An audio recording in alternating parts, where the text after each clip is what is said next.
ला हौला वला कुव्वता इल्ला बिल्लाहिल अलिय्यिल अज़ीम। हस्बुनल्लाहु व निअमल वकील, निअमल मौला व निअमन नसीर। अऊज़ु बिल्लाहि मिनश शैतानिर लईनिर रजीम। बिस्मिल्लाहिर रहमानिर रहीम। अल्हम्दुलिल्लाहिल मलिकिल हक़्क़िल मुबीन वस्सलातु वस्सलामु अला सय्यिदिल अंबिया'i वल मुरसलीन सय्यिदना व मौलाना अबिल क़ासिम मुहम्मद।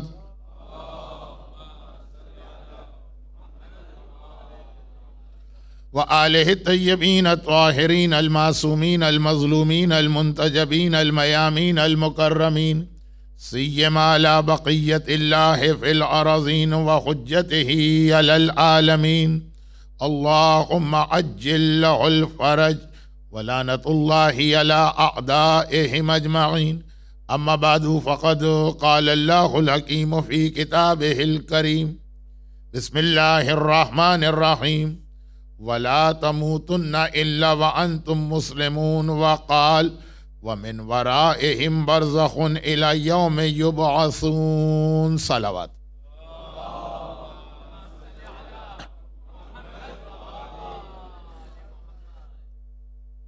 अशरा ज़ैनबिया 1432 हिजरी यानी 1432 हिजरा के इस अशरा ज़ैनबिया का सब्जेक्ट जो मुझे दिया गया वो मौत, बरज़ख, क़यामत और फिर हमारा फाइनल डेस्टिनेशन यानी जन्नत। अब ये एक ऐसा सब्जेक्ट है कि जो अशरा ज़ैनबिया की 10 दिन की मजालिस में मुकम्मल तो नहीं हो सकता, तो इसीलिए मैंने शायद पहली मजलिस में या दूसरी मजलिस में ये अर्ज कर दिया था कि इसमें मोमिन और काफिर के दरमियान एक फर्क रखा गया और मौत के बाद के जितने भी स्टेजेस हैं इसमें 2 ऐसे हैं कि जिसमें मोमिन के लिए बहुत टफ टाइम है। एक कब्र और एक पुलिस सिरात। चुनाचे मेरी मजलिस मोमिनीन ही सुन रहे हैं, इन्हीं 2 चीजों को मैं ज्यादा हाईलाइट करूंगा अपने इस सब्जेक्ट में, और बाकी मौत से रिलेटेड वो दूसरे स्टेजेस के जिसका मोमिन से ताल्लुक तो है लेकिन उसमें ज्यादा प्रॉब्लम नॉन मोमिन को है, जैसे क़यामत का दिन, जैसे जहन्नम का अजाब। उसे फिलहाल कम अज कम एटलीस्ट फॉर दिस ईयर मैं उसको छोड़ दूंगा। लेकिन इससे पहले कि मैं आज, देखिए आने वाला कल यानी टुमारो नाइट वो तो वैसे ही शब जुमा जो मौत को याद करने की रात है, तो उसमें तो मैं खुतबे से लेके मसाइब तक बिल्कुल अपने इसी सब्जेक्ट पे रहूंगा। लेकिन आज असल सब्जेक्ट पे बात करने से पहले 2 छोटी चीजें बयान कर देना जरूरी। पहली बात, लास्ट नाइट की मजलिस में ऑरेंज जूस की बात बहुत हुई। 2 एग्जाम्पल ऐसी हैं जो मैंने 6 साल पहले लेस्टर के अशरा ज़ैनबिया में आपके सामने पेश की थी और फिर यहां से वो दुनिया में बहुत ज्यादा पॉपुलर हो गई और हर जगह लोगों ने खास मुझसे रिक्वेस्ट करके उसको डिटेल से सुना। एक तो वही है कि अगर लंदन से हमें बर्मिंघम जाना हो तो कम अज कम पहले लेस्टर से होके गुजरना होता था। और लेस्टर के मोमिनीन बहुत नाराज हुए थे कि मैंने एग्जाम्पल ये दी थी कि क़यामत से जन्नत जाने के लिए जहन्नम में से होके गुजरना होता। फॉर एग्जाम्पल लंदन से बर्मिंघम जाने के लिए लेस्टर से। अब लोग नाराज हो गए, लेकिन वो जिस स्टोरी को समझाने के लिए ये एग्जाम्पल दी गई थी वो पहले ही दिन मुल्ला रोशन वीरसी ने शेख अब्दुल ताहिर खुरासानी का वाकया इंग्लिश लेक्चर में पढ़ दिया था। 6 साल पहले दूसरी जो मैंने एक एग्जाम्पल दी थी, बल्कि एक रियल वाकया, वो ऑरेंज जूस, जो इमाम की हदीस में बरसीसा जैसी और रिवायतें, शैतान किस तरह ग्रेजुअली हमें कैच करता, उसे कोई जल्दी नहीं है हमें पकड़ने के लिए। उसे मालूम है कि जो आदमी आज इतना रेजिस्ट कर रहा है मेरे खिलाफ, शैतान को मालूम है जो मोमिन इतना रेजिस्ट कर रहा है, कल यही इस तरह से मुझे फॉलो कर रहा होगा जैसे हिस्ट्री में हमारे सामने काजी शुरह और उमर साद के वाकयात करबला में आए, बलअम बाऊर का वाकया हजरत मूसा के जमाने में आया। जिस वक्त उमर साद को और काजी शुरह को इब्ने जियाद ने ऑफर की थी हुसैन के खिलाफ जंग करने या फतवा देने की, तो कैसा शुरू में इन्होंने रेजिस्ट किया था, लेकिन चूंकि मौला हुसैन के जिहाद को शेख यूसुफ थिरानी बहुत तफसील से समझा रहे हैं, तो मैं उसकी जानिब नहीं जाता हूं। लेकिन शैतान की पॉलिसी, शैतान को पता है कि जो आदमी आज सबसे ज्यादा मुझे अपोज कर रहा है, कल यही मुझे अपना खुदा मानने को तैयार हो जाए। तो बहुत आहिस्ता आहिस्ता शैतान आगे बढ़ता, और इसके लिए जो ऑरेंज जूस की मैंने बात कही थी बहुत ही शॉर्ट, बुजुर्गों ने सुन ली है और याद भी होगी, और वो ये कि लेट 70s में कराची में वो नौजवान जो बहुत ही रेगुलर मेरी मजालिस और मेरे लेक्चर्स में आते थे, और ये बात मैं कर रहा हूं जस्ट बिफोर इस्लामिक रेवोल्यूशन, इस्लामी इनकलाब के बाद जो ईरान में आया, हमारे यहाँ एटलीस्ट इंडिया और पाकिस्तान में एक बहुत चेंज आई, लेकिन उससे पहले जो बहुत ही रिलीजियस लोग थे, खाली वही मेरी मजालिस या मेरे स्टाइल के मजालिस अटेंड करते थे। तो बहुत ही रिलीजियस नौजवान, नमाज शब भी जिन्होंने जिंदगी में उस वक्त कभी कज़ा नहीं की थी, और उसके बाद फिर वो स्टडी के लिए अमेरिका चले गए, और मेरा उनका जो था कांटेक्ट खत्म हो गए। 15 साल बाद, 20 साल के बाद न्यूयॉर्क में उन लोगों से मुलाकात। तो ग्रुप है यूथ का, ग्रुप है यंगस्टर का। उस जमाने में अर्ली 70s में पाकिस्तान में दाढ़ी रखना कोई आसान काम नहीं था। आप ईस्ट अफ्रीका के लोग अपने एनवायरनमेंट को जहन में रख के ये एग्जाम्पल नहीं समझेंगे।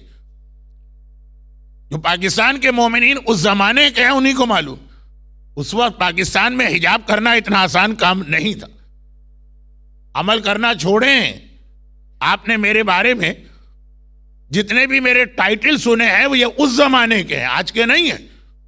कब्र वाले बापू, मुल्लाए जहन्नम, मुल्लाए अजाब, ड्राकुला ऑफ इस्लाम, ये सारी चीजें, ये सारे टाइटल मुझे उस वक्त मिले थे।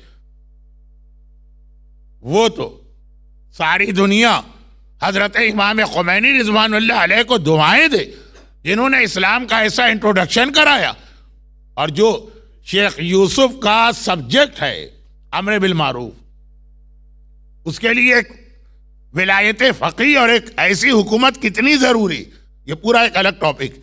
लेकिन मैं जिस दूसरे पॉइंट को आज बताऊंगा, जिसके बाद अपने सब्जेक्ट में आऊंगा, उसमें ये बात थोड़ा सा और मुझे एक्सप्लेन करना होगी। पहली बात तो कंप्लीट हो जाए। तो अब ये बेहतरीन, हर एतबार से इंतहाई पॉयस और रिलीजियस 15 साल के बाद मुझे न्यूयॉर्क में मिलते हैं, और उसके बाद जैसे अभी शेख यूसुफ पैगंबर के जमाने का एक वाकया कोट कर रहे हैं, उसके बाद जब वो अपनी डिटेल बता रहे हैं, यानी आप, मैं एक एग्जाम्पल दे रहा हूं, ये रियल एग्जाम्पल है। यकीन आपको नहीं आए तो कोई वांदा नहीं है, इसलिए कि मेरी बाकी कितनी बातों पे लोग यकीन करते हैं, लेकिन ये रियल एग्जाम्पल है कि वो आके मुझसे कहता है, पब्लिक में नहीं, अलग, मौलाना मेरा एक प्रॉब्लम यह है कि मेरी नमाज पता नहीं सही है कि नहीं। इन लोगों ने अर्ली 70s में मुझसे नमाज भी सीखी, मसाइल फ़िक़्ह भी सीखे। जो मेरा दो वीडियो कैसेट है, एक वुज़ू गुस्ल तयम्मुम का और एक नमाज का, ये अर्ली 70s के। अब तो खैर मल्टीमीडिया या मल्टी मीडिया बहुत तरक्की कर गया। अब आके एक सवाल कर रहा और मैंने कहा कि भाई आपका प्रॉब्लम क्या है जिसकी वजह से आपको अपनी नमाज के बारे में डाउट हो रहा। कहा कि मौलाना जब तक कि मैं शराब न पीऊं नमाज पढ़ नहीं सकता। हर नमाज से पहले मैं शराब पीता हूं फिर नमाज पढ़ता हूं। अब ये तो इतनी एक्सट्रीम मिसाल कि वो जो दूसरी एग्जाम्पल है वो भी मसला, वो मैंने अक्सर मजलिसों में पढ़ा। इसको तो मैं मजलिस में आमतौर पे पढ़ता भी नहीं।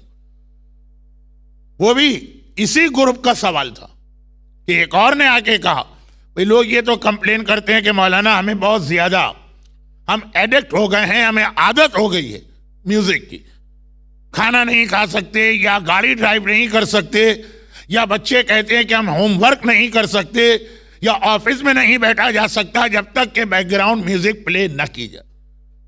अगर वो भी एक नौजवान का और इस ग्रुप के नौजवान का सवाल कि जब तक के बैकग्राउंड म्यूजिक न चले मैं नमाज नहीं पढ़ सकता हूं, कंसंट्रेशन मेरी खो जाती, मैं भूल जाता हूं ये पहली रकत है कि दूसरी रकत। अब ये तो मैंने खाली दो इनके सवालात एग्जाम्पल के तौर पे आपके सामने पेश किए। ये ऑरेंज जूस तो जान को चिमट गया है, मैं समझ रहा था 2 मिनट में बात पूरी होगी। तो अब एक बात, जब इनकी डिटेल में मैं गया तो पता चला कि जो उस जमाने में इतने रिलीजियस थे, आज ये हालत है कि नमाज के लिए भी इनको शराब चाहिए और नमाज शब के लिए भी इनको बैकग्राउंड म्यूजिक चाहिए।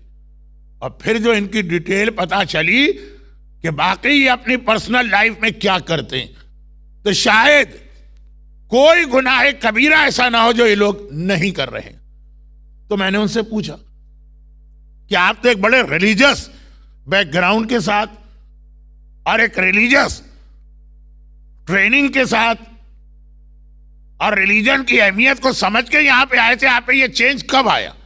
लोगों के एक्सपीरियंस हमें भी बड़ा फायदा पहुंचाते हैं मजालिस में मैसेज कन्वे करने में। उनका ये जुमला था कि मौलाना शराब से हमें नुकसान नहीं हुआ है, म्यूजिक से नुकसान नहीं हुआ है, हमें ऑरेंज जूस ने मार दिया। मैंने पूछा कैसे?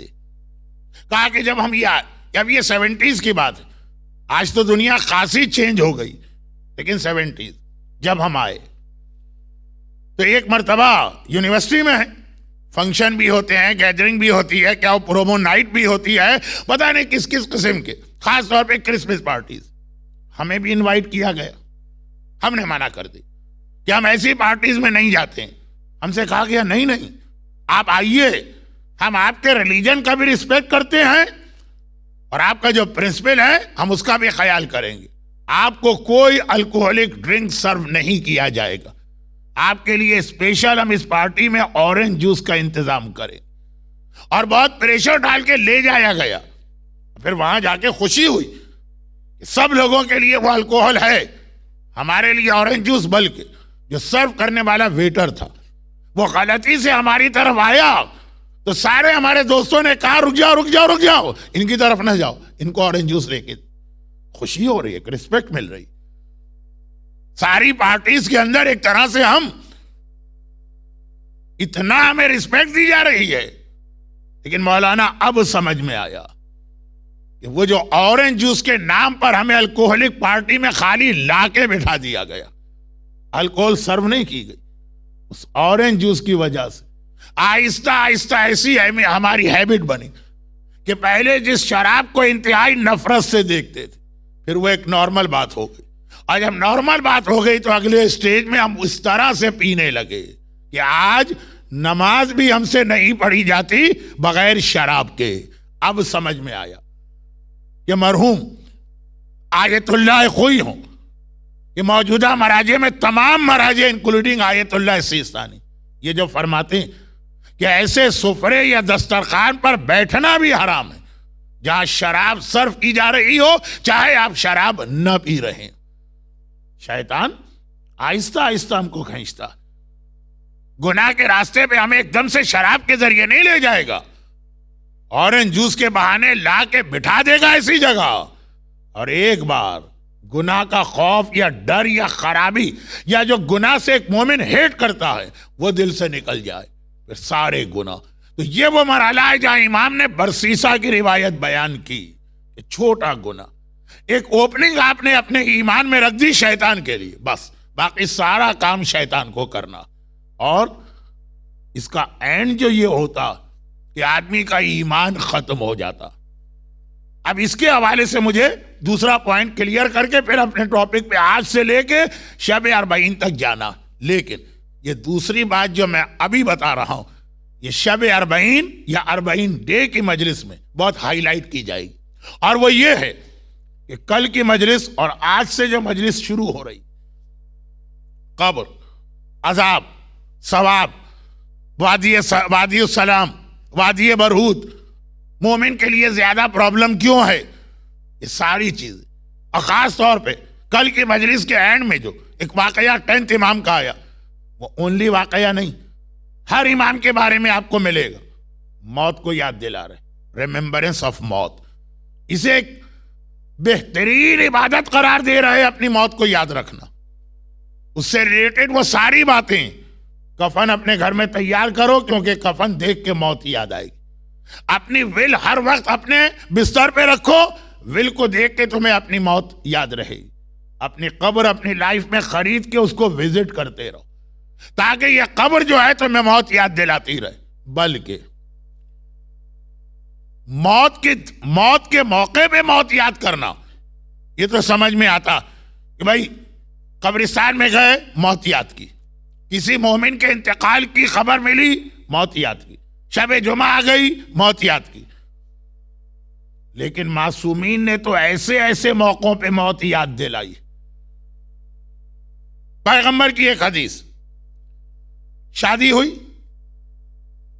मौला और शहजादी को रसूल खुदा ने टेम्परेरी स्टे के लिए एक मकान लेकर मस्जिद से थोड़े फासले पर रखा, वरना वैसे तो खुद मस्जिद में रसूल खुदा के हुजरे में शहजादी भी रहती थी और मौला भी। शादी के मौके पर बहरहाल एक अलग मकान लिया गया, जहां पे 1981 तक मस्जिद फातिमा थी, और बाद में वहां पे पार्किंग लॉट बनाया गया, और अब वहां पे एक टॉयलेट बनाया गया, मस्जिद फातिमा, जिसकी हिस्ट्री यही थी कि शादी के बाद यहां पे रसूल खुदा ने अपनी बेटी और अपने दामाद को रखा था। शादी हुई, देखिए दो अलग अलग चीजें, शादी में कोई हराम काम ना हो, ये इस्लाम, लेकिन शादी बहुत ज्यादा सिंपल भी ना हो। शहजादी की शादी किस तरह हुई थी आप डिटेल पढ़िए हिस्ट्री के अंदर। बाकायदा बारात चली, बाकायदा वहां पे पैगंबर की बीवियों ने किस अंदाज से कसीदे पढ़े हैं। हराम अलग चीज है और बहुत ही ज्यादा सिंपल रखना अलग चीज। ये बहरहाल मैं जरा सा डिटेल में चला गया। मौला गए, नेक्स्ट मॉर्निंग फजर की नमाज के लिए मस्जिद में आए। रसूल ने एक सवाल किया, आए अली, अब ये शादी के बाद की पहली रात, मासूमीन के लिए ये एग्जाम्पल अच्छी नहीं, लेकिन क्या करें, वो हमारी लाइफ के लिए एक मॉडल है, इसलिए इस किस्म की रिवायतें आती हैं। रसूल खुदा ने पूछा, आए अली, ये रात तुमने फातिमा के साथ गुजारी, एज ए वाइफ फातिमा तुम्हें कैसे लगी? फादर इन लॉ अपने सन इन लॉ से शादी के नेक्स्ट मॉर्निंग ये सवाल कर रहा। ये बहुत ही क्लोज फ्रेंड एक दूसरे से पूछा करते, क्योंकि हमारे पास शादी का कंसेप्ट कुछ और, इस्लाम के पास शादी की आइडियोलॉजी कुछ और। पैगंबर पब्लिक के अंदर मस्जिद में सवाल कर रहे हैं, मेरे मौला ने सिर्फ एक जुमला का, 3 वर्ड, लेकिन ये 3 वर्ड का जुमला फातिमा ज़हरा के फजाइल की सैकड़ों तकरीरों और सैकड़ों किताबों से ज्यादा कीमती। कहा, या रसूल अल्लाह, निअमल औन लिल इबादा, फातिमा मेरी एक ऐसी वाइफ निकली जो अल्लाह की इबादत में मेरी मददगार बनी। क्रिश्चियनिटी कहती है, हिंदू मजहब कहता, यहूदियत कहती है, दुनिया के जितने भी रिलीजन हैं वो कहते हैं औरत इबादत के लिए रुकावट है। जितना रिलीजियस आदमी होगा उसको शादी से रोका जाता, नहीं भाई शादी ना करना, घर में अगर वाइफ आ गई ये तुम्हारी इबादत के लिए प्रॉब्लम क्रिएट करेगी। इस्लाम वाहिद मजहब है जो कहता है उल्टी बात, औरत इस तरह से आदमी की हेल्पर बनती है इबादत खुदा में, कि बगैर शादी के 70 रकत नमाज पढ़ो और शादी के बाद 2 रकत नमाज पढ़ो, ये 2 रकत का सवाब ज्यादा है। लेकिन मैं कहीं और चला गया, नहीं कहीं और नहीं गए। अब बाद में लोगों ने पूछा, मौला चंद घंटे आप घर में रहे शहजादी के साथ, बहुत बुरा लग रहा है मासूम के हवाले से शादी की पहली रात की डिटेल बताना। अगर रोल मॉडल इसी को कहते, वो अपनी जिंदगी की हर चीज हमारे सामने मॉडल के तौर पे पेश कर रहा है। चुनाचे मौला ने कहा कि जब मैं फातिमा के पास गया तो मैंने देखा फातिमा जरा परेशान नजर आ रही। शादी की बात, फर्स्ट नाइट, शौहर और बीवी घर में जमा हुए हैं।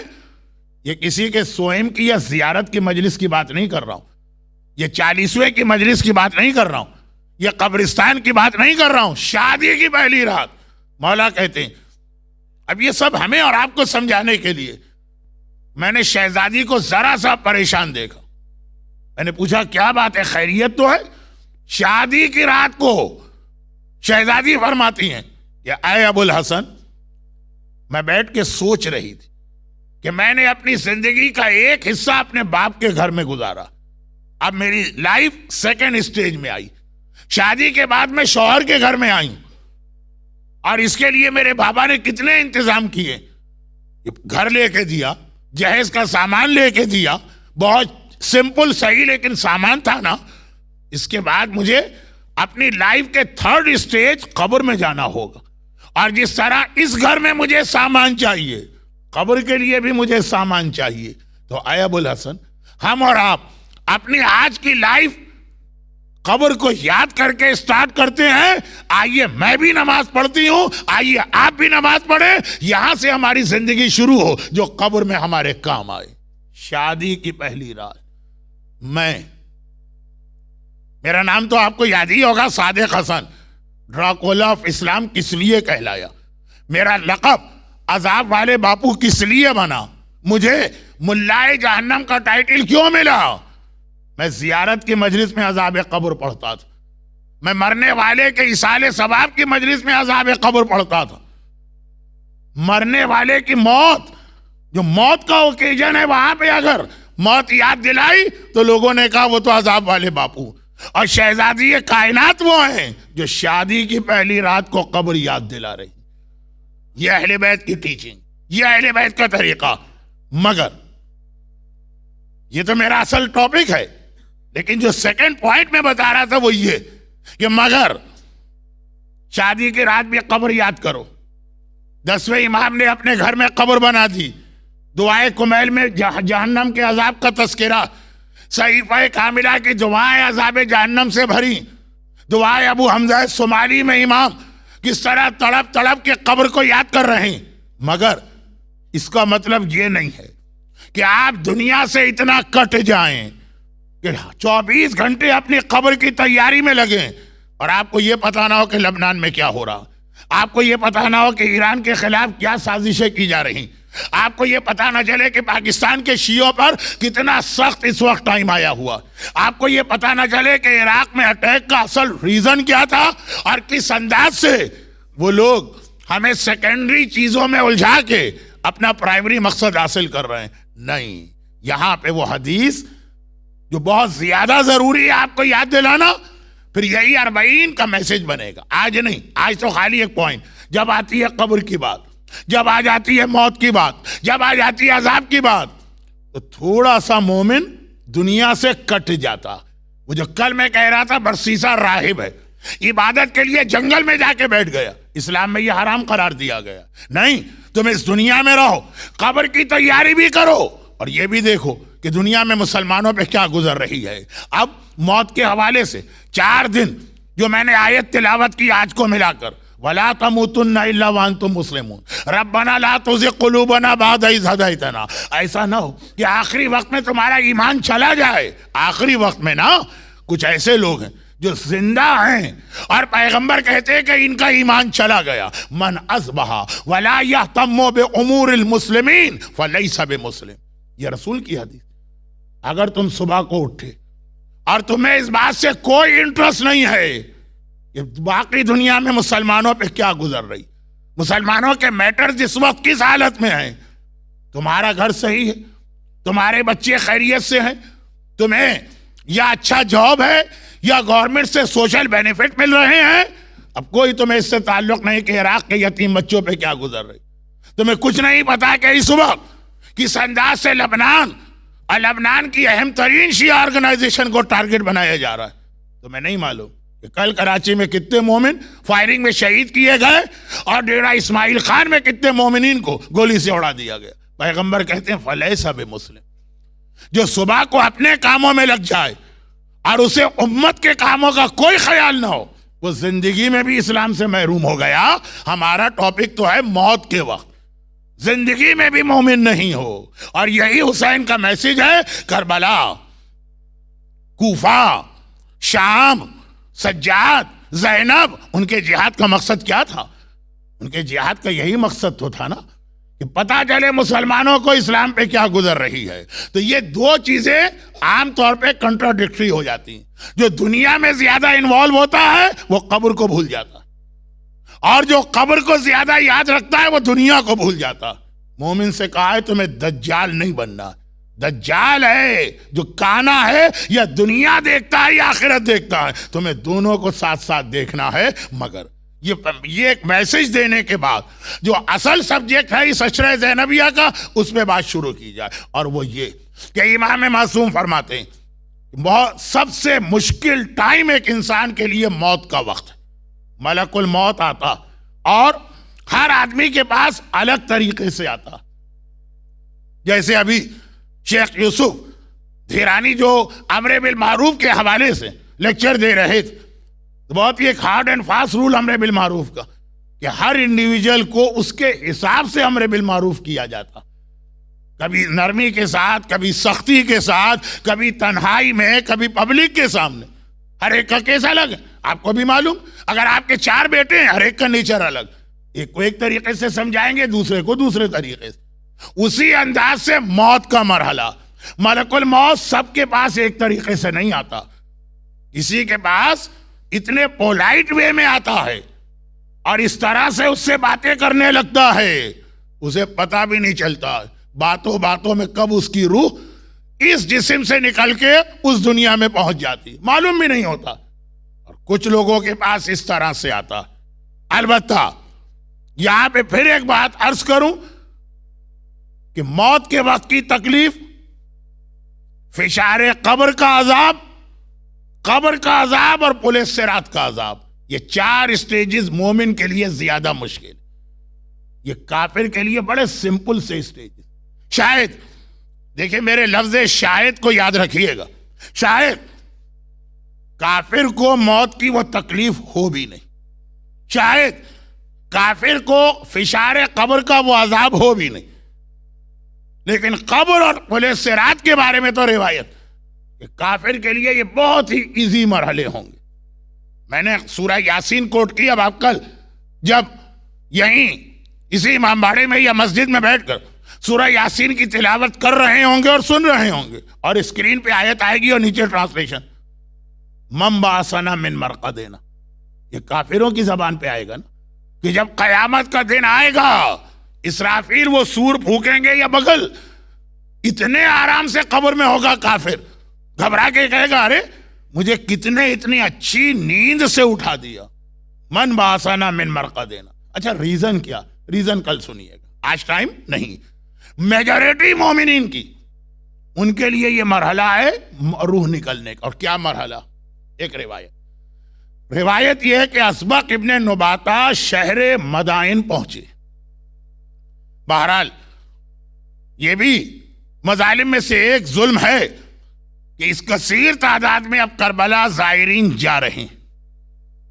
आजकल गालिबन आज आखिरी दिन है या कल, इसके बाद इमामबाड़ों में से आधे से ज्यादा मजमा कम हो जाता, तो करबला की तरफ हर एक का रुख। इराक में रहने वाले तो पता नहीं कितने दिन से अपने घरों से निकले हैं, पैदल करबला जा रहे हैं, लेकिन मदाइन की जियारत अब तक पॉसिबल नहीं हो पाई। करबला सेफ हो गया है, नजफ जो है वहां जाहिर महफूज है। अब काजमैन और सामर्रा भी लोग जा रहे हैं ओवरनाइट स्टे, बहरहाल फिर भी रिस्की। मदाइन अभी नहीं जा रहे। लेकिन जो पुराने ज़ायरीन हैं उनसे पूछिएगा कि मदाइन की अपनी कितनी अहमियत है। वह कम से कम और कोई चीज हो कि ना हो, जनाब सलमान फारसी की कब्र और रोजा, जिन्हें अल्लाह के रसूल इतना हाई स्टेटस दिया कि सलमान मिन्ना अहलुल बैत, सलमान को अहले बैत के अंदर शामिल किया। अहले बैत किसका नाम है, और जिसको अहले बैत में शामिल किया जाए वो सलमान। सलमान फारसी के बारे में एक और बात कह दूं, जो शायद मैंने 2 दिन पहले अबू बसीर के बारे में कही। सलमान फारसी के बारे में भी एक बड़ा इंटरेस्टिंग एक मैसेज ये आता कि जब आखिरी इमाम आएगा तो आप पहचानेंगे कैसे कि सच्चा इमाम है कि नहीं, क्योंकि आखिरी जमाने में झूठे इमाम भी आएंगे और सच्चा भी आएगा। तो कंफ्यूजिंग मसला तो है ना। सलमान के साथ ये प्रॉब्लम गुजर चुका। सलमान की एज थी तकरीबन 300 साल। रसूल खुदा को ढूंढ रहे थे अपने बचपने से, पहचाना कैसे, बहुत इंटरेस्टिंग वाकया। लेकिन वो बिल्कुल एक सेपरेट सब्जेक्ट के अंदर आता है। मेरी एक तकरीर यह है कि हाउ कैन वी रिकॉग्नाइज अवर इमाम आफ्टर ज़ुहूर। उसमें सलमान का वाकया और अबू बसीर का वाकया, ये सलमान का हाई स्टेटस बताने के लिए मैंने आपके सामने इतना पढ़ा। सलमान मदाइन के गवर्नर बनाए गए।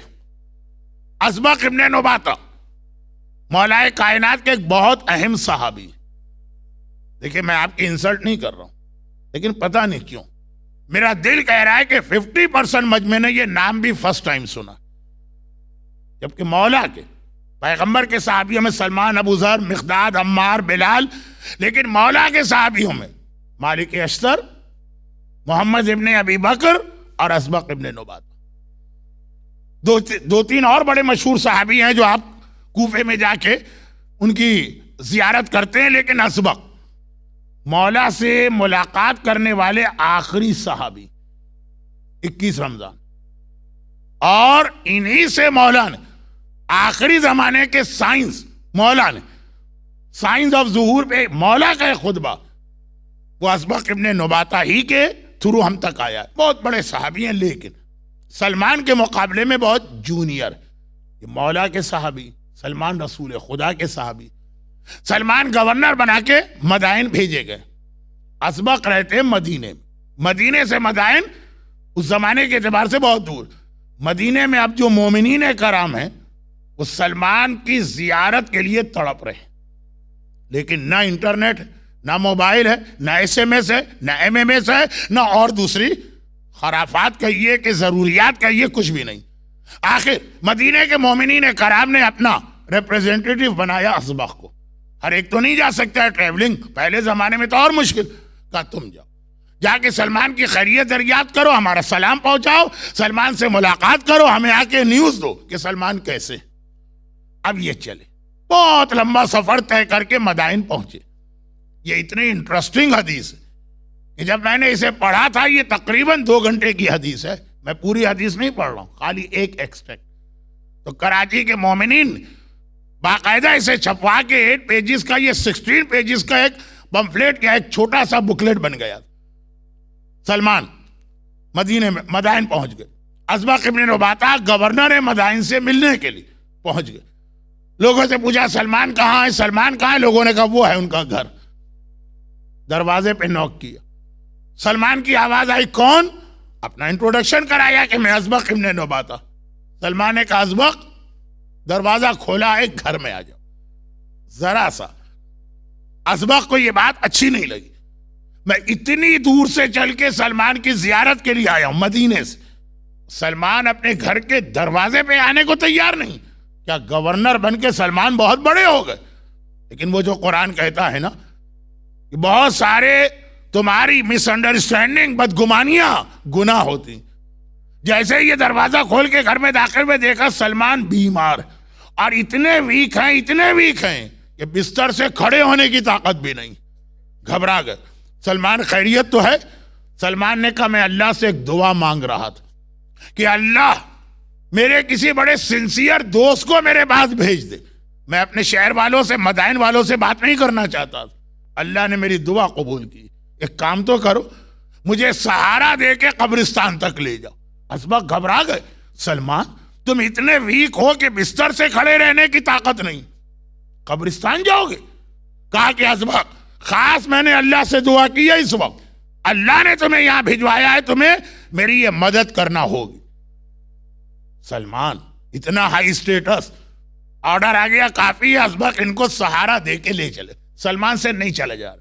अब 350 ईयर्स की उनकी एज और बीमार भी हो चुके। कब्रिस्तान के गेट में दाखिल हुए। आप हजरात भी कब्रिस्तान में एंटर होके क्या करते? एक मरतबा चारों तरफ देख, सलमान ने सलाम की, अस्सलामु अलैकुम या अहलल क़ुबूर, आए कब्रों में सोने वालों, तुम पे सलमान का सलाम। हम भी ये सलाम करते हैं, हम सलाम करते हैं, आगे बढ़ जाते हैं। जैसे ही सलमान ने सलाम किया, असबक इब्ने नुबाता कहते हैं कि कब्रिस्तान के आखिरी कॉर्नर एक कब्र में से आवाज आई, वालैका सलाम या सलमान या साहिब रसूलिल्लाह, अय रसूल के सहाबी सलमान, तुम्हें भी मेरी जानिब से सलाम। कब्रिस्तान की एक कोने वाली कब्र। असबक तो घबरा गए, ऐसा तो नहीं होता, मुर्दों को सलाम तो वन वे, आप सलाम करते हैं और बस वहां से जवाब आया। घबरा के ये सलमान की जानिब मुड़े, इनसे पूछूं ये क्या? देखा सलमान कमर पकड़ के जमीन पे बैठे, आसमान को देख के कह रहे हैं, खुदा बंदा वो वक्त आ गया कि मैं तेरी बारगाह में आने वाला हूं। असबक ने घबरा के कहा, सलमान तुम्हें क्या हुआ? कहा तुम्हें नहीं मालूम, एक दिन मैं रसूलुल्लाह के पास गया था और मैंने कहा था कि या रसूल अल्लाह, क्या मुझे किसी तरीके से अपनी मौत का वक्त मालूम हो सकता, कब मुझे मौत आएगी? पैगंबर ने कहा, सलमान ये अल्लाह का एक राज है, ये एक इलाही सीक्रेट। अच्छा अजीब बात, ये दो सहाबियों के नाम इस रिवायत में आ रहे हैं ना, सलमान रसूलुल्लाह के साहबी, असबक मौला के साहब। असबक ने भी मौला से वो सवाल किया था, मौला क्या किसी तरह मुझे आखिरी इमाम के ज़ुहूर की डेट मालूम हो सकती? और इमाम ने वही वर्डिंग में जवाब दिया जो सलमान को रसूलुल्लाह ने जवाब दी। सलमान कह रहे हैं, मैंने रसूल से कहा, या रसूल अल्लाह मुझे अपनी मौत की डेट मालूम करना। कहा सलमान ये अल्लाह का एक हिडन सीक्रेट, ये किसी को नहीं बताया जाता मौत कब आएगी, लेकिन तुम्हारा इतना हाई स्टेटस है अल्लाह के यहां कि मैं तुम्हें सिर्फ एक क्लू या हिंट या एक इशारा दे सकता हूं, और वो ये है कि जब तुम बहुत बीमार पड़ो और अपने शहर से बहुत दूर हो, उस वक्त कब्रिस्तान में चले जाना। अगर तुम्हारे सलाम का जवाब मिल जाए, समझ लेना ये तुम्हारी जिंदगी का आखिरी दिन है। और मौला ने कहा था, असबक ये खुदा का राज है कि आखिरी इमाम कब आएगा, हर एक को ये सीक्रेट नहीं बताया जाता, लेकिन तुम्हारा स्टेटस इतना हाई है कि मैं तुम्हें कुछ साइंस बता रहा हूं। जब ये साइन ऑफ ज़ुहूर पूरी हो जाए तो समझ लेना कि अब मेरा बेटा आने वाला। अब वो बिल्कुल अलग टॉपिक हो गया। सलमान कहते हैं कि ऐ असबक, रसूलुल्लाह ने मुझे कहा था कि जिस दिन 3 बातें, मैं मदीने से बाहर हूं, बहुत बीमार हूं और कब्र का मुर्दा मेरे सलाम का जवाब दे, जब ये 3 बातें पूरी हो जाएं समझ लेना मेरा आखिरी दिन है। तो आज वो दिन आ गया, 350 साल, 350 की एज, आज मैं दुनिया से जाने वाला हूं, मगर असबक एक और जहमत, मुझे सपोर्ट दे के उस कब्र तक ले जाओ जहां से ये जवाब आया। असबक तो खुद भी जरा सा उनके दिल में ये ख्याल है कि देखूं तो सही कब्र किसकी है, वहां तक गए। मदाइन बहुत पुराना शहर, नौशेरवान के जमाने का शहर है, जो रसूल खुदा से भी पहले का बादशाह, बल्कि उसी के जमाने में रसूल की बर्थ हुई। तो बहुत पुराना कब्रिस्तान, वहां गए, आखिरी कब्र। सलमान ने कब्र पे हाथ रखा और कहा कि है कब्र के मुर्दे, मैं अल्लाह के रसूल का सहाबी सलमान तुझे अपने हक का वास्ता देकर तुझसे एक सवाल करना चाहता हूं। रिवायत बहुत डिटेल है, मैं खाली ये सवाल के लिए पूरी रिवायत मैंने पढ़ी। तेरा सवाल सिर्फ ये कि इतना बता दे, जब मलकुल मौत ने तेरी रूह को निकाला था तो उस वक्त तुझे कितना पेन हुआ था, उस वक्त तेरे ऊपर क्या गुजरी थी? असबक कहते हैं कि कब्र के अंदर से आवाज आ रही। कब्र का मतलब क्या? मनो मिट्टी के नीचे एक आदमी दफन है, लेकिन आवाज आ रही है जैसे कोई तकलीफ और पेन के आलम में चीखता। आह आह सलमान, मेरी मौत को 100 साल से ज्यादा गुजर गए, लेकिन इतनी तकलीफ है कि अब तक उसका पेन और दर्द मैं फील कर रहा हूं। 100 साल के बाद भी ऐसा लगता है कि अभी अभी मलकुल मौत आया। सलमान, मेरे पास वर्डिंग नहीं कि मैं वो दर्द, वो पेन, वो तकलीफ पहुंचा बताऊं, लेकिन इतना सुन लो, अगर लोहे और आग की कैंचियां हो, ये जो सीजर्स होते हैं, फायर की और मेटल की, और उससे आदमी के सारे बदन को जगह जगह से कट किया जाए, गोश्त काटा जाए, तो कोई तकलीफ नहीं। उस तकलीफ के मुकाबले में जो आखिरी वक्त में रूह निकलते वक्त मोमिन को महसूस होती, मोमिन, काफिर की बात नहीं, मोमिन। कहा कि सलमान, मुझे ऐसा लगा कि आग की बनी हुई कैंची और मेरे सारे बदन को, मेरी पूरी बॉडी उससे कट की जा रही। ऐ सलमान, ऐसा लगा लोहे की कैंची है और मेरा सारा जिस्म उससे कट किया जा रहा।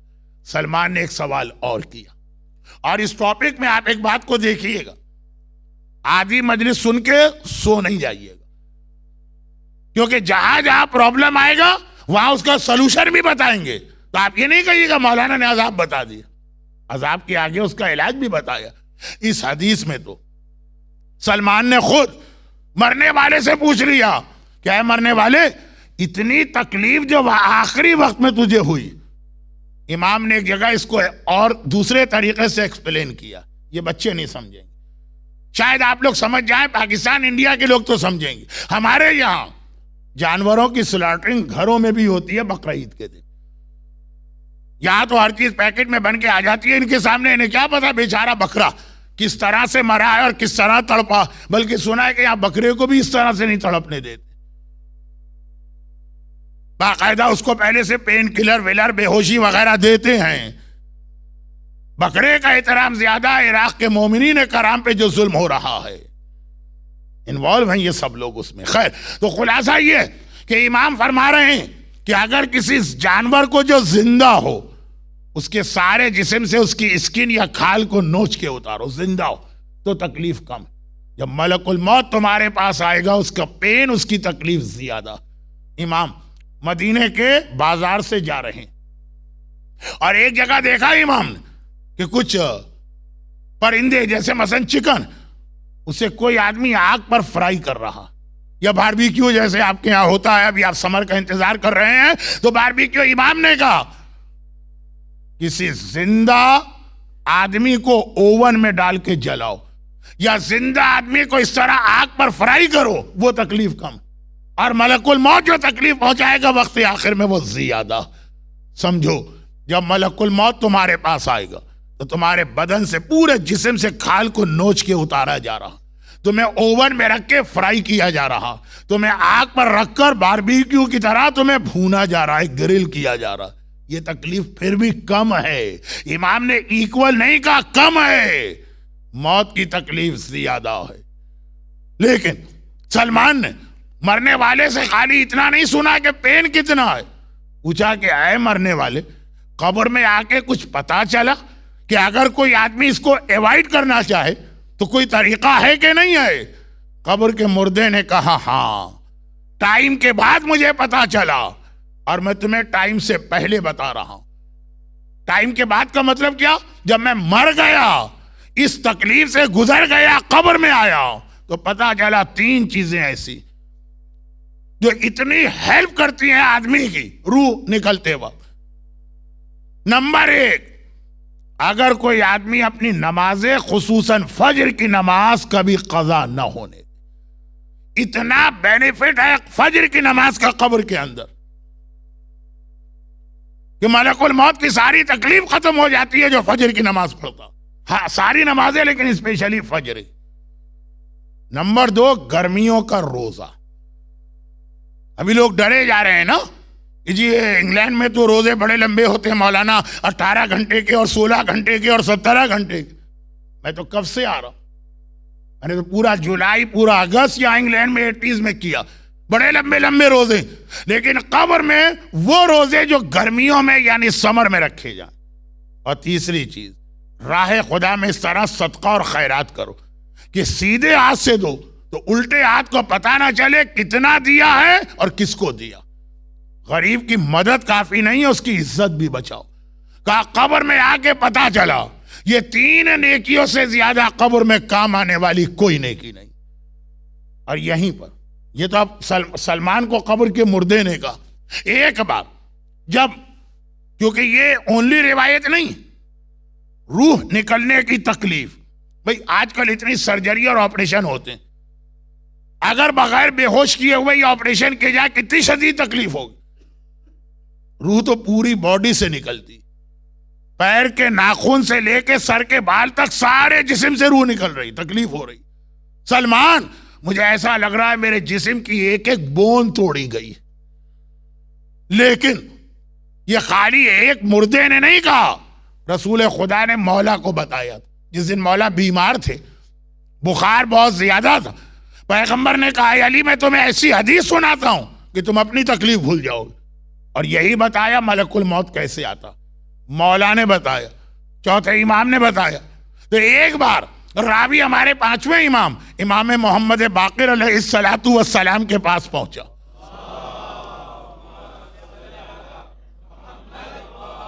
तो मौला ये इतनी तकलीफ वक्त आखिर में, इससे बचने का कोई तरीका तो होगा। इमाम ने कहा हर चीज का सलूशन, और एक बड़ा सिंपल सलूशन मैं बता दूं। ये नहीं कहा कि ये ओनली सलूशन है, वन ऑफ द सलूशन वो ये है कि तुम्हारी रूह कौन निकालेगा?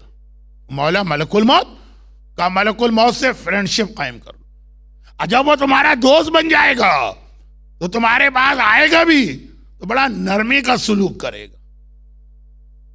रावी ने कहा मौला ये तो आपने पहले से ज्यादा बड़ा प्रॉब्लम बता दिया। रूह की तकलीफ तो आसान, मलकुल मौत से दोस्ती कैसे की जाए? दोस्ती के लिए कांटेक्ट करना होता है ना। मलकुल मौत तो हमारे पास एक ही मर्तबा आता, और वो ऐसे खतरनाक वक्त में आता। इमाम ने कहा ऐसा नहीं, मलकुल मौत की 2 ड्यूटियां, एक रूह कब्ज करना, शेख अब्बास कुम्मी मनाजिल आखिरा में पूरी रिवायत लिखते हैं, और दूसरा ये कि हर नमाज के वक्त में वो पूरी दुनिया को देखता, और जो मोमिन नमाज के मुसल्ले पे खड़ा नजर आता है रोजाना देखता रहे। मेरे एक बुजुर्ग ने भी मुझे मशवरा दिया था, और मैं भी लोगों को देता हूं, मस्जिद में जाया कर। अब आप मस्जिद में जाइए और रोजाना जो रेगुलर नमाजी आते हैं, खुद ब खुद एक ऐसी दोस्ती उससे बन जाती, उनको देखने से खुद ब खुद एक ऐसी मोहब्बत दिल में पैदा हो जाती है। अब मैं ये लेस्टर की छोटी सी मस्जिद की बात नहीं कर रहा हूं, मैं कराची की बड़ी बड़ी मस्जिदों की बात कर रहा हूं, जहां दुआ सलाम का वक्त भी नहीं होता, इतना क्राउड है, लेकिन रेगुलर जिसे आप मस्जिद में देख रहे हैं खुद ब खुद उससे एक अटैचमेंट हो जाता। कितनी जगह पे खाली इस चीज ने दुनिया में मेरी मदद की है कि भाई वो मस्जिद में हमें मिलता था, किसी सरकारी ऑफिस में गए, वो बहुत अहम पोस्ट पे बैठा, उसने देखा कि अच्छा ये उस वक्त की बात है जब मैं मौलाना कुछ नहीं था, कुछ तो अभी भी नहीं हूं, लेकिन अभी लोग कह देते उस वक्त मैं बिल्कुल स्टूडेंट था, अरे तुम तो मस्जिद में आते थे, फौरन काम हो गया। इमाम ने कहा मलकुल मौत हर नमाज के वक्त देखता है कौन मुसल्ले पे खड़ा होकर नमाज पढ़ रहा है, जिसे रेगुलर 40 दिन टाइम पर नमाज पढ़ते देखे, खुद ब खुद मलकुल मौत की उससे दोस्ती हो जाती।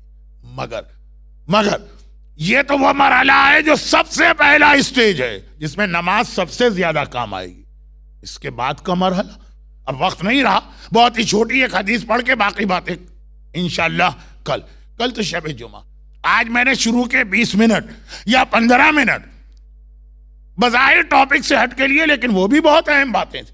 मैंने अर्ज किया ना कि अपनी कब्र में इतना मुतवज्जे ना हो कि आप भूल जाए कि बाकी मुसलमानों पे क्या जुल्म किया जा रहा, और उससे गाफिल भी ना हो, दोनों के बीच में चलना। इसलिए मुझे शुरू में एक बात कह, अब आखिर बात सुनी।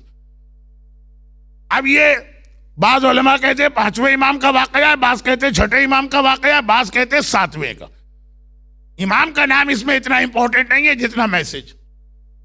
लोगों ने कहा मौला के पास अब 5वें या 6ठे या 7वें फर्जंद रसूल, हमारे महल्ले में वो जो फुला आदमी है कल उसकी बहन का इंतकाल हुआ। अब अरबों का तो आज भी ये ट्रेडिशन है कि 3 दिन तक लोग कंडोलेंस के लिए जाते हैं, और ये इस्लाम का तरीका भी है।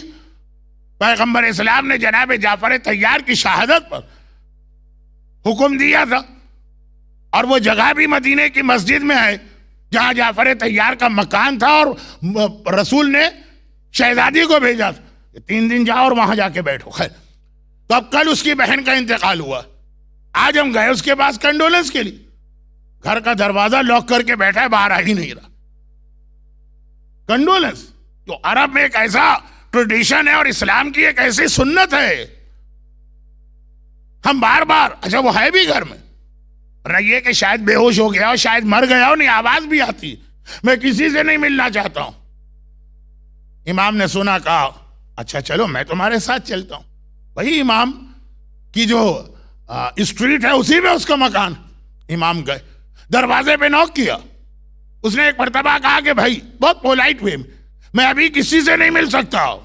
इमाम ने अपना इंट्रोडक्शन कराया, इमाम आए, अब घबरा गए, घर का दरवाजा खोला और जितना क्राउड, ये कल सब इसकी बहन के जनाजे में थे, सबने इसकी बहन को कंधा दिया था जनाजे को, घबरा गए।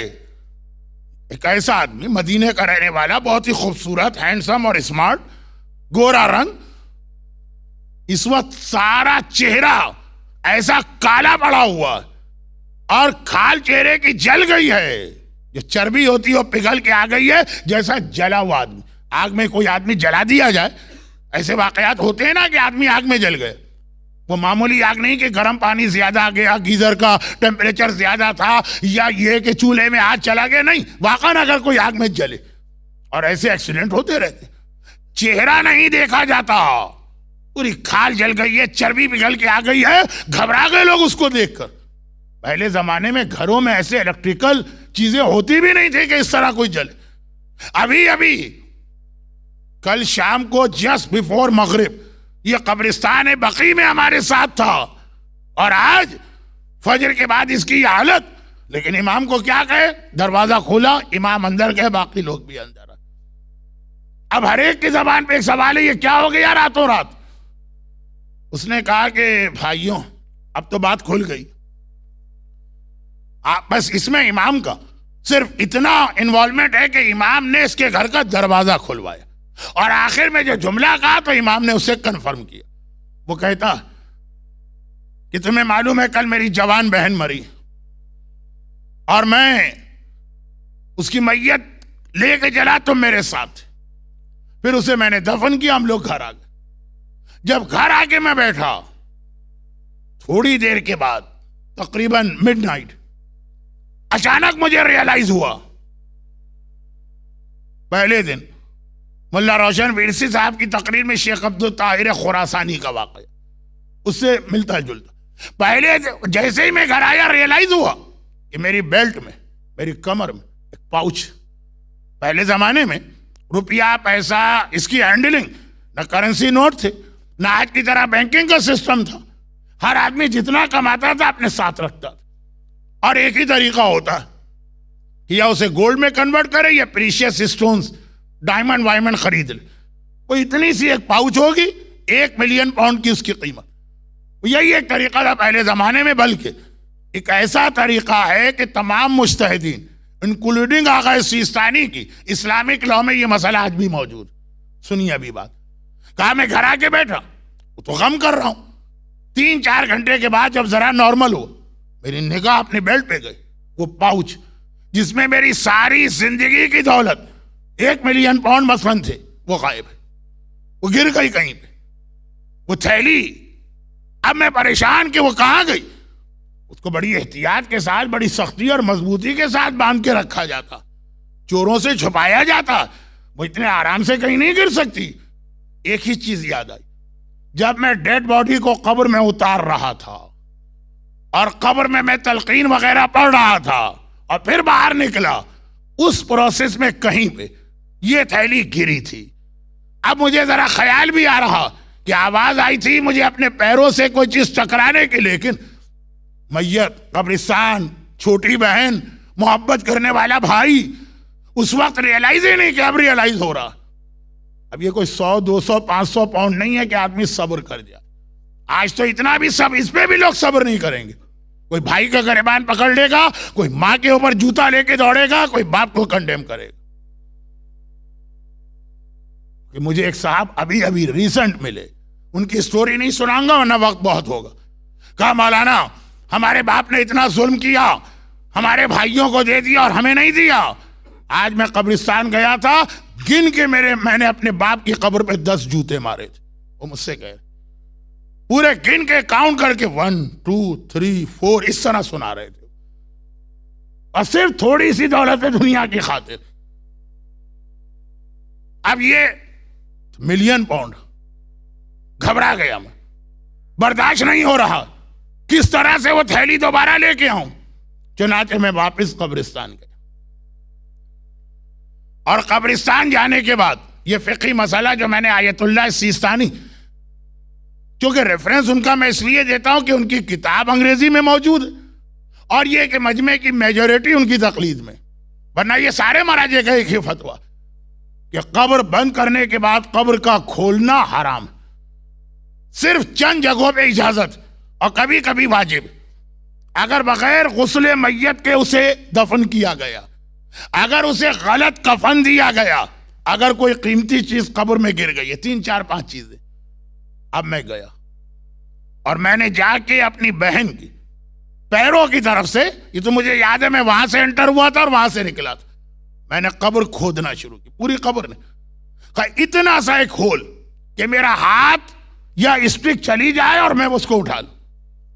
अभी 1 पाउंड का जो क्वाइन होता, इतना अभी होल हुआ था कि जैसे वो वॉल्केनो एरप्ट करता है और आग निकलती है, एकदम कब्र में से एक फाउंटेन ऑफ फायर निकला। आग कैसे निकली, 1 सेकंड के लिए मेरे चेहरे से टकराई, मैं गश खा के गिर पड़ा। फिर जो उठा, जल्दी से कब्र को बंद किया और घर में आया, और ये मेरी हालत। मैं सारी रात रोता रहा कि 1 सेकंड जो खाली टच किया उसने, तो मेरी यह हालत हो गई। मेरी बहन तो उसमें जल रही, मेरी बहन की तो सारी कब्र उसके अंदर, पूरी कब्र में ही आग भरी हुई, मेरी बहन पे क्या गुजर रही होगी। और ये वाय, ये चीजें हैं जहां वाय पूछना, वहां जरूरत नहीं है कि दाढ़ी क्यों रखें वाय, म्यूजिक क्यों हराम है वाय, शराब क्यों ना पिए वाय, मिक्स गैदरिंग को क्यों अवॉइड करें वाय। नहीं, ये अजाब क्यों आया। 2 चीजें, भाई को बहन से मोहब्बत, क्या मेरी बहन पे गुजर रही होगी। और यहां पे एक सवाल आएगा कि how can we help her, इसका जवाब कल, खत्म बात। शब जुमा आप सुनते हैं मरने वाले की मदद करो, वही इसका जवाब। मगर रीजन क्या है। अब मैं सारी रात तड़प रहा हूं, मजलिस में सुनना और बात, अपनी आंख से देख के आना और बात, और आंख भी नहीं, खुद उस प्रोसेस से गुजरना। 1 सेकंड के लिए टच किया, मेरा सारा चेहरा जल गया। वो तो मुसलसल इस आग में, और इतने जल्दी वो आग आई कि अभी तो कब्र में उसकी पहली रात जस्ट स्टार्ट हुई है। रो रो के खुदा से दुआ करता रहा, खुदा बंदा किसी तरह मुझे रीजन पता चल जाए। रीजन पता हो तो आदमी सोल्यूशन ढूंढे। कि मसलन पता चला कि नमाज नहीं पढ़ती थी तो इसकी नमाज पढ़ दे, खुमुस नहीं देती थी खुमुस पेमेंट कर दे, पता तो चले रीजन क्या। मैं खुदा से दुआ करता रहा, खुदा बंदा बस एक ही इस वक्त मेरी फरियाद है, मुझे बता दे क्या रीजन। फजर से जस्ट बिफोर रोते रोते, पेन अलग हो रहा है, ये पेन तो है, और रो अलग रहा है, आंख लग गई। ऐसे वक्त में अगर नींद आ जाए तो दैट मीन्स ये नींद अल्लाह की तरफ से। मैंने अपनी बहन को देखा और अजीब हालत में देखा, वही जो सर से पैर तक उसके चारों तरफ फायर, और रो रही है, तड़प रही है और फरियाद कर रही। मैंने पूछा बहन आखिर ये अजाब तुम पे क्यों आया। कहा भैया मुझे सिर्फ इसीलिए अल्लाह ने परमिशन दी, और वो ये 2 मेरी गलतियां थी। पहली गलती ये थी कि मैं बहुत शौक से लोगों की बुराइयां सुना करती थी और दूसरों तक उसे पहुंचाया करती थी। घर में बैठी है, बराबर के घर में मियां बीवी की लड़ाई हो गई, कान लगा दी, और फिर पूरे मोहल्ले के अंदर ये चीज पहुंच गई। किसी तकरीब में बैठी हूं, किसी की बुराई आई, इस्लाम क्या कहता है, या रोक दो, या अगर उनको रोक नहीं सकते उठ के चले जाओ। मैंने कान लगा दी। इतना शौक था मुझे बुराइयां सुनकर उसे प्रोपेगेट करने का, जिसे अल्फाज बदल के आप कहिए गीबत करने का। और दूसरा यह कि मुझे पता चला कि मेरा हिजाब कंप्लीट नहीं होता था। इमाम के जमाने में कोई औरत बेहिजाब निकल ही नहीं सकती। मसला बेहिजाब का नहीं, मसला कंप्लीट हिजाब का है। एक इस्लाम का हिजाब होता है, एक मिक्की माउस, नहीं वो मिनी माउस। देखिए गलती हो जाती है मुझसे, मैं मिक्की और मिनी का फर्क भूल जाता हूं। एक उसका हिजाब होता है कि सर पे स्कार्फ भी और कान भी नजर आ रहे हैं। तो ये जब प्रॉपर हिजाब नहीं करती थी, ये 2 गुना मेरे ऐसे थे जो अल्लाह को इतने नापसंद थे कि कोई वेट भी नहीं किया एक रात तो गुजर जाए। जैसे ही मैं कब्र में गई अजाब आना शुरू हो गए। अब उस वक्त इमाम मासूम ने यह फरमाया कि जो इसने बताया बिल्कुल सही बताया, इसलिए कि मेरे जद रसूल खुदा ने भी मेराज के सफर में यही देखा था। वो क्या देखा था वो कल सुनिएगा, आज तो टाइम नहीं रहा। अब वो मौत की तकलीफ अपनी जगह, वो तो फिर भी हमने सोचा कि चलो एक प्रोसेस है, रूह निकल जाएगी फिर तो आराम आ जाएगा। नहीं, फिर ये कब्र। और बाद ऐसे गुनाहगार हैं कि अभी कब्र में पहुंचे नहीं कि अजाब आना शुरू हो गए। बहुत सारे गुनाहगार हैं, उनको इतनी मोहलत दी जाएगी, इतना टाइम दिया जाएगा। जुमला मैं 3 मरतबा कह चुका हूं, इसलिए ये बता रहा हूं। बाद गुनाहगारों को टाइम दिया जाएगा, ठहर जाओ। शायद इसके घर वाले नमाज वहशत से कब्र पढ़ ले, रात खत्म होने तक एक टाइम दिया जाता है ना। हम और आप नमाज वहशत पढ़ते हैं, मरने वाले को बेनिफिट तो मिलता है ना। ये ऐसा गुनाहगार औरत कि अल्लाह ने इतना टाइम लिमिट भी इसके लिए नहीं रखा। यानी अगर इसके लिए नमाज वहशत भी पढ़ी जाए इसका बेनिफिट इसको नहीं मिलेगा।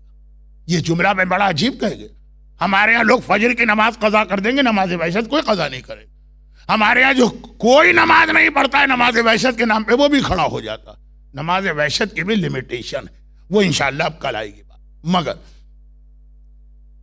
कब्र के ये वो मरहले जिसके बारे में एक जुमला हम कह सकते हैं कि भाई ये मदीने के एक नौजवान ने देखा, वो कब्र के एक मुर्दे ने सुनाया जो असबक इब्न नबाता ने पहुंचाया। रसूल खुदा मेराज की रात अपनी आंख से देख के आए। मेरी दूसरी मजलिस इसीलिए थी, जब रसूल जैसा सच्चा अपनी आंख से इसको देख ले तो फिर कौन मोमिन शक करेगा। और जब शक नहीं करेगा तो उससे बचने के लिए आज तक क्या किया। भाई तड़प रहा, फिर इसने इमाम ही से पूछा मौला मैं क्या करूं। तो इमाम ने उससे वो बातें बताई जो शब जुमा आप लोग मरने वाले की मदद के नाम से सुनते हैं। और कल अल्हम्दुलिल्लाह शब जुमा है, कल तक मैं जिंदा रहा और बोलने के काबिल तो इसको कंप्लीट करूंगा। मगर तड़प तड़प के भाई ये बात कह रहा, इसलिए कि भाई और बहन की मोहब्बत ऐसी ही होनी चाहिए। या आजकल हमारे यहाँ यह है कि भाई बहन के ताल्लुकात कता रहमी तो इतना आम सा गुनाह बन गया। ठीक है, ईस्ट अफ्रीका की तरह या इंडिया और पाकिस्तान की तरह से रिश्तेदार के यहाँ आना जाना यहाँ के माहौल के एतबार से शरन भी वाजिब नहीं, मगर एक दूसरे की दुश्मनियां, एक दूसरे को नुकसान पहुंचाना, आखिरी जमाने की एक निशानी ये बताई मौला ने कि दोस्तों की बात ज्यादा मानी जाएगी, वालिदैन और रिश्तेदारों की बात नजरअंदाज की जाएगी। लेकिन ये वो लोग जो अहले बैत को भूल गए। कता रहमी वही करेगा जो अहले बैत को भूला हुआ, वरना जिन्हें अहले बैत याद है उन्हें पता है कि ज़ैनब पूरे रास्ते यही फरियाद करती गई कि भैया और मेरा भैया। उस ज़ैनब का अपना जिहाद अपनी जगह है, लेकिन उसमें सिला रहमी का भी कितना अहम पैगाम दिया जा रहा। और इस अंदाज से मुकम्मल पैगाम कि खाली रिश्तेदार की बात नहीं आई, रिश्तेदार का हक भी करबला में बताया गया और वालिदैन का हक भी। मसाइब की एक छोटी सी मंजिल, इंशाअल्लाह वीकेंड की रातों में मसाइब जरा ज्यादा होंगे। अभी तक भी मैंने ज्यादा पढ़े, आज मैं बहुत तफसील से नहीं पढ़ना चाहता, लेकिन मोमिन के लिए 2 जुमले भी काफी। बल्कि बाज़ उलमा कहते हैं कि जो हुसैन के मसाइब पढ़ता, जो करबला और शाम के मसाइब पढ़ता, उसे फातिमा ज़हरा का एक पैगाम ये मिलता कि मेरे लाल की रुखसती जरूर पढ़ना। हाय, फातिमा के लिए कितना मुश्किल मरहला था, जिस हुसैन को मैंने गर्मियों में चक्कियां पीस पीस के पाला है, अब मेरा वो लाल मरने के लिए मख्तल जा रहा।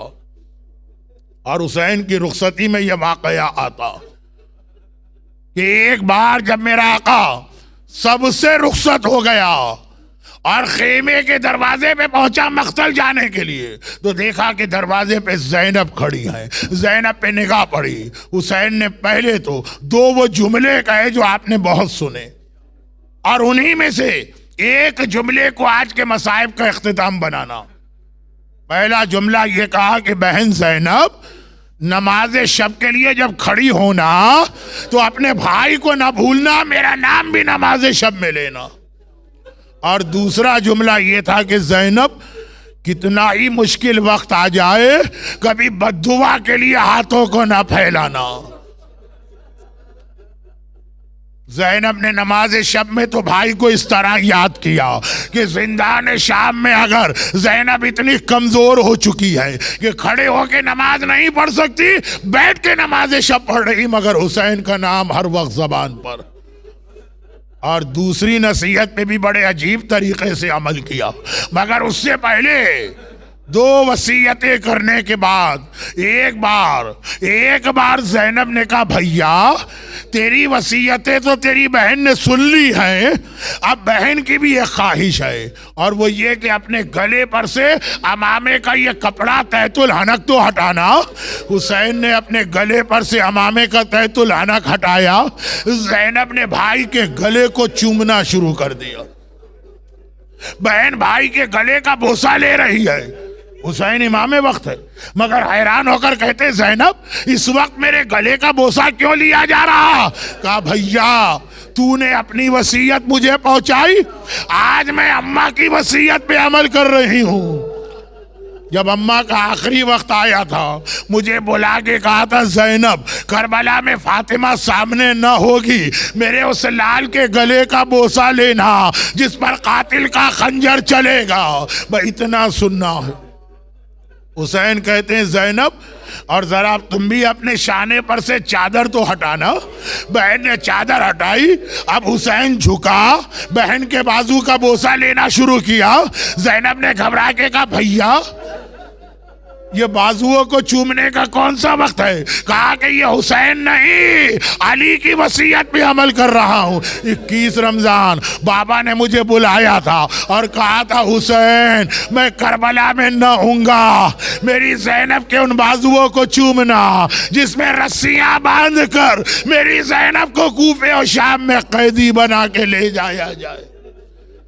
मगर अज़ादारों, कैदी बनना अपनी जगह एक मरहला, उससे ज्यादा शिमर का इंसल्टिंग अंदाज देखिए। ज़ैनब कैदी बन गई, ज़ैनब कैदी बन के चली, कूफा शहर के करीब पहुंची। कूफे के 7 दरवाजे, 2 दरवाजे तो बहुत करीब करीब हैं। शिमर ज़ैनब को उस दरवाजे से लेके जा रहा है। अल्लाह अल्लाह, जिन्हें ज़ैनब के रुतबे का पता है वो ये जुमला समझेंगे। शिमर ज़ैनब को उस दरवाजे से ले जा रहा है जिस दरवाजे से हमेशा मेरा मौला अपनी बेटी को लेके जाता था। ज़ैनब ने दरवाजा देखा, बाबा याद आ गया। अरे मेरा बाबा जब यहाँ ले जाता था तो कितनी एहतियात करता था मेरे हिजाब के लिए। हम मदीने से इतना दूर से चल के आते हैं, कूफा शहर सामने है। बाबा ने कहा, ज़ैनब रुक जा। मैंने कहा, बाबा वो घर सामने नजर आ रहा, जरा जल्दी से घर चलिए। कहा कि नहीं, अभी दिन का वक्त है। कूफे के बाजारों और गलियों में नामहरम आ जा रहे हैं। अली की गैरत बर्दाश्त नहीं करती, नामहरमों के दरमियान से अपनी बेटी को लेके कैसे जाए। रात का वक्त आ गया। ज़ैनब ने कहा, बाबा अब तो चलिए। अली लेके चले, मगर कितनी एहतियात की। ज़ैनब नकाब सही पड़ी है ना, इस चादर सही बंधी है ना, ऐसा तो नहीं हवा चले और कपड़ा हट जाए। ये अली ज़ैनब जैसी बेटी से कह रहा। अली को मालूम है मेरी ज़ैनब मर जाएगी, हिजाब में कमी ना करेगी, मगर अली की खैरत है, बार बार बेटी को मना कर रहे। ज़ैनब ने देखा वही दरवाजा है जहां से मेरा बाबा आधी रात को भी ले जाए तो मेरे हिजाब का इतना ख्याल करके ले जाए। एक मर्तबा का शिमर, कूफे के कई दरवाजे, एक तो बिल्कुल इसके बराबर है, मुझे यहां से नहीं वहां से ले जाओ। देखिए, शिमर को मना करना था, मना कर देता, मगर जवाब सुनिए वो बेहया कैसा जवाब देता है। शिमर कहता है, ज़ैनब क्या आज भी अपने आप को शहजादी समझ रही हो? हमारी कैदी हो, हम ऑर्डर करेंगे तुम्हें हमारा हुक्म मानना है। ये जुमला जो सुनो, अली की गैरतमंद बेटी को जलाल आ गया। ये जुमला जो सुना, एक मर्तबा कहा, बीबियों शिमर मुझे मजबूर समझ रहा है, अरे मैं बद्दुआ करती हूँ, तुम सब मिलके आमीन कहना। ये कहा और एक बार ज़ैनब ने हाथ फैलाए, आसमान को देखा। आसमान से पहले नोके नेज़ा पर भाई का कटा सर नजर आ गया। हुसैन की आंखों से आंसू जारी है। ज़ैनब कहती है, भैया क्या अब्बास याद आ रहा, क्या अकबर याद आ रहा, क्या असगर याद आ रहा? कटे हुए सर से आवाज आई, नहीं ज़ैनब, मुझे वो मकसद याद आ रहा जिसपे मेरा अब्बास कुर्बान, मेरा अकबर कुर्बान, मेरा असगर कुर्बान। ज़ैनब जिस तरह ये ले जा रहा है उसी तरह चली जाओ, बस ये सुनना था। ज़ैनब ने हाथ नीचे किए, आवाज दी, है कुलसूम और रुकैया, है रबाब और लैला, अब मैं बद्दुआ नहीं करती हूँ, मेरा भैया मना कर रहा है, मगर मेरा दिल कहता है बद्दुआ तो न की। मुड़ के नजफ को देखा होगा, आवाज दी होगी, बाबा या अली मदद, अपनी ज़ैनब की मदद को आइए, बेमकना चादर के नामहरमों के दर में। कबूलियत दुआ का वक्त है और सबसे पहले हम अपने बीमारों को याद करते हैं। आज तो हमारे मोहतरम मुल्ला रोशन वीरसी साहब की तरफ से खबर आई कि उनकी सास ज़ैनब महर अली प्रेम जी फ्रैक्चर हुआ, दारुसलाम में गिरी और उनका ऑपरेशन हो गया या होने वाला। बरादर गुलाम अब्बास राजानी, दो और मोमिनीन, एक मोमिना, और जिसने नहीं भी कहा मगर वो बीमार है, उसके लिए 5 बार अम्मन युजीब। बिस्मिल्लाहिर्रहमानिर्रहीम। अम्मन युजीबुल मुस्तर्रा इज़ा दआहु व यक्शिफु सू, अम्मन युजीबुल मुस्तर्रा इज़ा दआहु व यक्शिफु सू, अम्मन युजीबुल मुस्तर्रा इज़ा दआहु व यक्शिफु सू, अम्मन युजीबुल मुस्तर्रा इज़ा दआहु व यक्शिफु सू, अम्मन युजीबुल मुस्तर्रा इज़ा दआहु व यक्शिफु सू। परवरदिगारा, तुझे ज़ैनब कुबरा के इस बड़े इम्तिहान का वास्ता, तुझे मेरे मजलूम आका सैयदुस साजिदीन के इस इम्तिहान का वास्ता, खुदा बंदा इस आया करीमा का वास्ता, हमारे जिन जिन बीमारों के लिए इसको तिलावत किया गया उन्हें खुसूसन और हर बीमार मोमिन और मोमिना को शिफाए कामिला अता फरमा। खुदा बंदा इस वक्त सफ़े अज़ा पे बैठने वालों के इस गिरिए का वास्ता, उनकी इन आवाज़ों का वास्ता जो गिरिए में बुलंद हो रही, इनकी सारी हाजतें सफ़े अज़ा पर उठने से पहले कबूल फरमा। खुदा बंदा हुसैन के नाम पर बहाए जाने वाले इन्हीं आंसुओं का वास्ता इन्हें इतना कीमती बना कि रूमाल ज़हरा में जमा होकर कब्र क़यामत और पुल सिरात के जरिए पुल सिरात पर हमारी मदद करते हुए ये हमें जन्नत में लेके जाएं। खुदा बंदा आज की मजलिस में जो मोमिनीन और मोमिनात हैं, इनको और इनके घरों को, इनकी रोज़ी के ज़राए को और इनकी औलादों को हर आफत हर परेशानी से महफूज फरमा। हम सबको आले मोहम्मद की सीरत खुसूसन करबला वालों के मिशन के मुताबिक ज़िंदगी गुजारने की तौफीक अता फरमा और इन मजालिम के इंतकाम और बीमार इस्लाम की शिफा याबी के लिए अपनी आखिरी हुज्जत इमाम ज़माना के ज़ुहूर में ताजील फरमा। मातमे हुसैन।